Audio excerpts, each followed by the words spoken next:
Hi friends, welcome back to our channel. ఈరోజు మనము Brahmamudi serial upcoming episode టీవీలో కన్నా ముందుగా చూడాలనుకుంటున్నారా?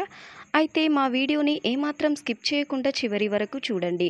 వీడియోలోకి వెళ్ళే ముందు మా ఛానల్ని ఫస్ట్ టైం కనుక చూసినట్టయితే లైక్ చేయండి, షేర్ చేయండి, సబ్స్క్రైబ్ చేయండి, పక్కనే ఉన్న గంట సింబల్ని ఆల్ అని క్లిక్ చేయండి. ఈరోజు ఎపిసోడ్లో అయితే ఇంకా కావ్యపై కుటుంబ సభ్యులైతే విరుచుకుపడతారు. ఇంకా కావ్య అత్తమామలైతే అంటారు కదా, అమ్మ కావ్య, రాజు లేడనేమో వీళ్ళందరూ అంటున్నారు, నువ్వేమో రాజు ఉన్నాడనేసి అంటున్నావు. ఇంకా ఏం చెప్పాలో మాకు అర్థం కావడం లేదు తల్లి. నీ మనసుని రాయి చేసుకొని నువ్వు గట్టిగా ఉండు తల్లి, ఇంకంతకు మించి మేమేం చెప్పలేము అని అనగానే కావ్య అయితే అంటుంది కదా, మామయ్య మీరేం మాట్లాడుతున్నారు, రాజు బతికే ఉన్నాడు, నేను రాజుని తీసుకొని వస్తాను అనేసి కథాఖండిగా చెప్పేస్తుంది.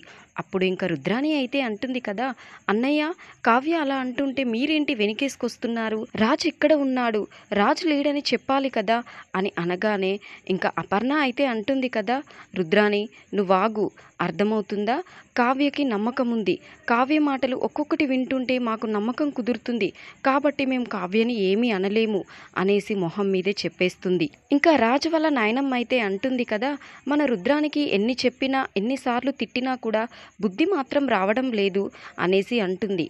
అమ్మ నువ్వు ఏం మాట్లాడుతున్నావు, ఎప్పుడు అందరూ నన్నే అంటూ ఉంటారు అనేసి అంటుంది రుద్రాణి. అప్పుడు స్వప్న అంటుంది కదా, మా అత్తయ్యకి ఎన్ని చివాట్లు పెట్టినా కానీ పక్కనోళ్ళ మీద పడి ఏడుస్తూనే ఉంటుంది, 25 సంవత్సరాలుగా ఆమె మాత్రం ఆమె భర్తను వదిలేసి ఉంటుంది, ఆమెది ఆమెకు మాత్రం కనిపించదు అనేసి మొహం మీదే అనేస్తుంది. స్వప్న అలా అనేసరికి రుద్రాణి అయితే అంటుంది కదా, ఒరేయ్ నీ పెళ్ళాన్ని మాత్రం నోరు అదుపులో పెట్టుకోమని చెప్పు, అర్థమవుతుందా, ఎంత మాట వస్తే అంత మాట అలా అనేస్తుందేంటి అనేసి కోపంగా రాహుల్పై విరుచుకుపడుతుంది రుద్రాణి. ఇంకా అప్పుడు రాహుల్ అయితే అంటాడు కదా, అమ్మా నువ్వు అరవకు, నేను స్వప్నకు చెప్తాలే అనేసి అంటాడు. ఇదిలా ఉండగైతే కావ్య అయితే రాజు ఉన్న ప్లేస్కి అయితే వెళుతుంది. ఒక్కసారిగా రాజు డోర్ తీసి కావ్యని చూసి అలాగే షాక్ అవుతాడు. ఇంకా రాజు అయితే అంటాడు కదా, ఇదేంటండి మీరు ఇలా వచ్చారు, రండి లోపలికి అని పిలుస్తాడు. అప్పుడు కావ్య అంటుంది కదా, మీరేంటండి ఇక్కడ ఉన్నారు, ఇది మీ సొంతిల్లా అనేసి అడుగుతుంది.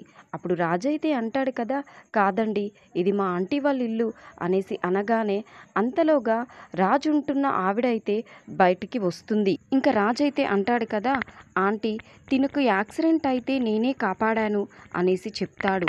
అప్పుడు కావ్య అంటుంది కదా, అవునండి నన్ను కాపాడి నాతో ఇంకొకతను ఉండే, తను ఏమైపోయారో తెలియడం లేదు, తనను వెతుక్కుంటూ నేను తిరుగుతున్నాను అని దీనంగా అంటుంది. అప్పుడు రాజు అయితే కావ్యని అలానే చూస్తూ ఉంటాడు. ఇంకా అప్పుడు కావ్య అంటుంది కదా, ఏంటండి నన్ను అలా చూస్తున్నారు అనేసి అడుగుతుంది. అప్పుడు రాజైతే అంటాడు కదా, మిమ్మల్ని చూస్తూ ఉంటే ఎక్కడో చూసినట్టు అనిపిస్తుంది అనేసి అంటాడు రాజు. అప్పుడు కావ్య అంటుంది కదా, సర్లేండి మీ పేరేంటి అని అడగగానే రాజు అంటాడు కదా, నా పేరు రామండి అనేసి అంటాడు. అప్పుడు రాజు కూడా కావ్యని మీ పేరేంటండి అనేసి అడుగుతాడు.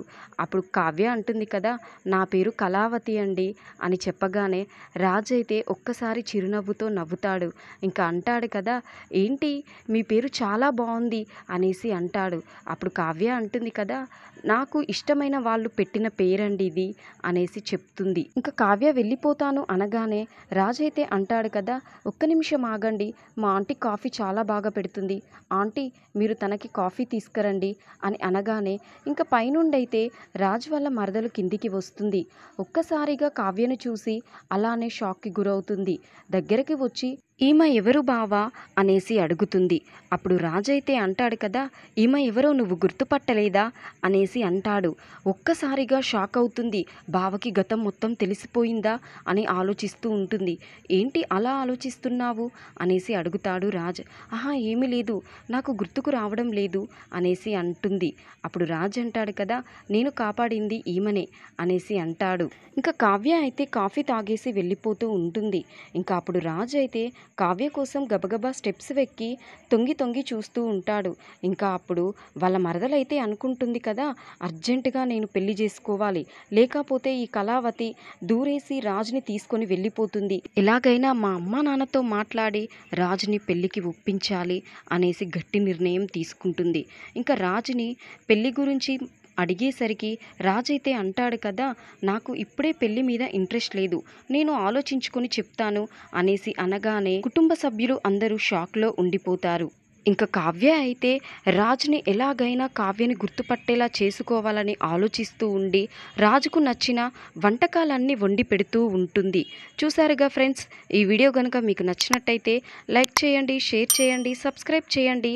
పక్కనే ఉన్న గంట సింబల్ని ఆల్ అని క్లిక్ చేయండి.